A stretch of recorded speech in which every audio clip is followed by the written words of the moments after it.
तुम सोचते हो कि तुम्हारे सारे दुख बाहर से आए, लेकिन असल में कितने दुख बाहर से आए और कितने भीतर से उठे, वह पुराने संस्कारों के कारण। जब पुरानी कोई घटना याद आती है और तुम फिर से वही दर्द महसूस करते हो, ये अपाच्य संस्कार है, अनपचा अनुभव। समान वायु का काम केवल भोजन पचाना नहीं, उसका काम है जीवन को पचाना। और जब समान वायु पूर्ण जागृत होती है तो न केवल रोग नहीं आता, बल्कि पुराने संस्कार भी जलने लगते हैं। यह योग की सबसे गहरी बात है। नाभि की अग्नि न केवल अन्न को जलाती है, वह कर्म को जलाती है। तभी पातंजलि ने कहा था, समान वायु पर विजय का फल केवल रोग मुक्ति नहीं है, फल है ज्वलन। योग सूत्र समान जय ज्वलनम। पातंजलि ने कहा, सूत्र 3.4 में समान वायु पर विजय से ज्वलन होता है। ज्वलन अर्थात दीप्ति, अर्थात प्रकाश, अर्थात तेज। शरीर दीप्तिमान हो जाता है। यह मेटाफोर नहीं है। योगियों का शरीर एक विशेष आभा से घिरा होता है। यह हमारी कल्पना नहीं है, यह उन लोगों का अनुभव है जो उनके पास गए, जिन्होंने उन्हें देखा। जब जठराग्नि पूर्ण होती है, जब समान वायु सिद्ध होती है, तो प्रत्येक कण को उचित प्राण मिलता है, प्रत्येक कोशिका दीप्तिमान होती है, और इस दीप्ति को ही ज्वलन कहते हैं। तिब्बत में एक साधना है तुम्मो। तुम्मो अर्थात भीतरी ऊष्मा। तिब्बती साधक हिमालय की कड़कड़ाती ठंड में बर्फ में बैठकर केवल एक पतली चादर ओढ़कर घंटों साधना करते हैं, और उनके शरीर का तापमान बढ़ जाता है। इतना बढ़ जाता है कि बर्फ पिघलने लगती है। ये जादू नहीं है, ये समान वायु की सिद्धि है। जब भीतर का सूर्य जागता है तो बाहर की ठंड का कोई प्रभाव नहीं, और जब बाहर की ठंड का प्रभाव नहीं तो रोग कैसे आएगा? रोग तो तब आता है जब प्रतिरोध टूटता है, और प्रतिरोध टूटता है जब भीतर की अग्नि मंद हो जाती है। तो समझो, योगी बीमार इसलिए नहीं पड़ता कि उसमें ज्वलन है, उसके भीतर एक जलता हुआ सूर्य है, और उस सूर्य का नाम है समान वायु। अब एक और रहस्य, हठयोग प्रदीपिका, हठयोग का सर्वोच्च ग्रंथ, उसमें एक घोषणा है। स्वात्माराम ऋषि कहते हैं, नौलिह सर्वेषु कर्मसु श्रेष्ठा। नौली समस्त कर्मों में श्रेष्ठ है, सब आसनों से श्रेष्ठ, सब प्राणायामों से श्रेष्ठ, सब क्रियाओं में नौली सर्वोच्च है। यह ग्रंथ कहता है, यह जठराग्नि को प्रज्वलित करती है, अपाचिता को नष्ट करती है, आनंद देती है, और समस्त विकारों को सुखा देती है। नौली क्रिया। नाभि के आसपास की मांसपेशियों को, जिन्हें रेक्टस एब्डोमिनिस कहते हैं, उन्हें एकत्र करना, घुमाना, चलाना। यह कोई व्यायाम नहीं है, यह एक आंतरिक मंथन है।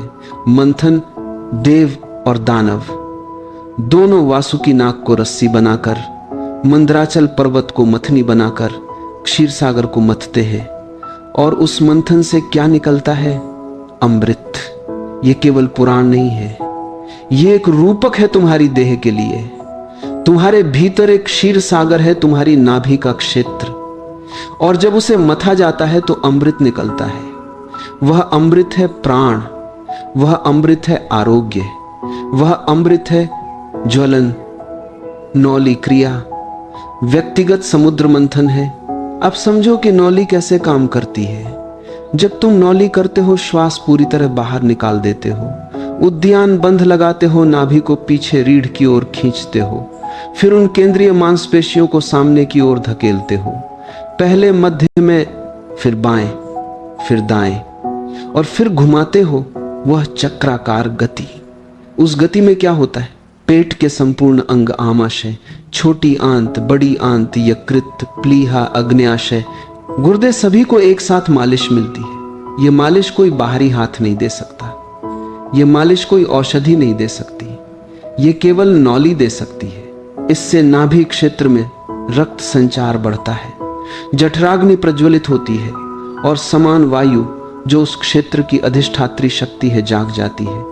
72 शून्य नाड़ियां जो सारे शरीर में फैली है, उनके प्रवाह का केंद्र है नाभि। जब नाभि में ऊर्जा जागती है, नाड़ियां खुलने लगती हैं। जब नाड़ियां खुलती हैं, प्राण प्रवाह सहज होता है। जब प्राण सहज होता है देह निरोगी होती है। लेकिन रुको, नौली केवल शारीरिक प्रक्रिया नहीं है। याद करो जो मैंने अभी कहा, समान वायु संस्कारों को भी पचाती है। तो नौली करते समय जब तुम नाभि को घुमाते हो, न केवल पेट का कचरा निकलता है, पुराने भाव भी पिघलते हैं, पुरानी कड़वाहट भी जलती है, पुराना भय भी राख होता है। नौली एक भीतरी अग्निकांड है जो सब जला देता है, जो तुम अपने साथ ढो रहे थे। और जब ढोने के लिए कुछ नहीं तो चलना कितना हल्का हो जाता है।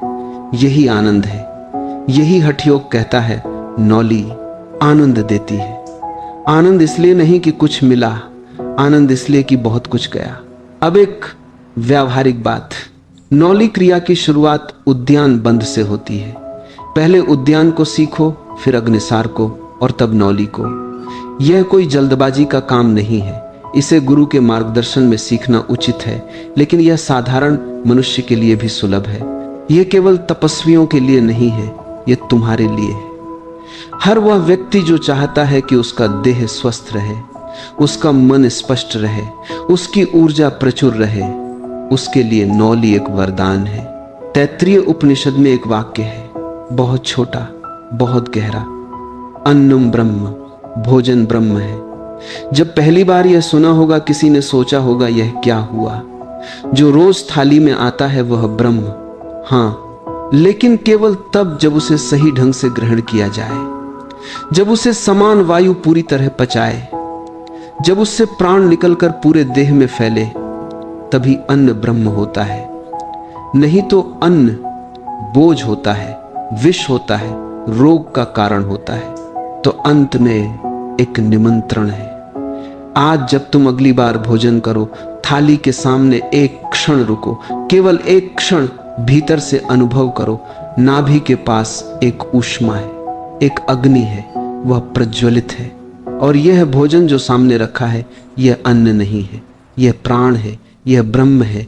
और इसे ग्रहण करने की क्रिया यज्ञ है। जब यह भाव आता है तो खाने का ढंग बदलता है, पेट की मांग बदलती है और धीरे धीरे भीतर की अग्नि जागती है। समान वायु कोई रहस्यमय जादू नहीं है, वह तुम्हारे भीतर अभी भी है, हर सांस में है, हर निवाले में है, हर धड़कन में है। बस तुम उससे मिलो, नाभि पर ध्यान ले जाओ, उस केंद्र को महसूस करो। वह पहिए का केंद्र है जहां सब तीलियां मिलती हैं। और जब वह जागता है तब तुम्हें कोई दवा नहीं चाहिए, तब तुम्हें कोई उपाय नहीं चाहिए।